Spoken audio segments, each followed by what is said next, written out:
పట్టుదలతో చేస్తే సమరం తప్పకుండా నీదే, విజయం కష్టపడితే రాదా ఫలితం పదరా సోదరా.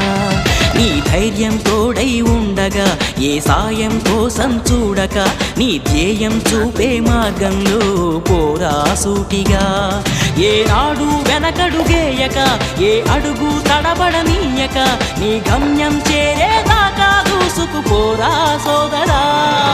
పట్టుదలతో చేస్తే సమరం తప్పకుండా నీదే, విజయం కష్టపడితే రాదా ఫలితం పదరా సోదరా.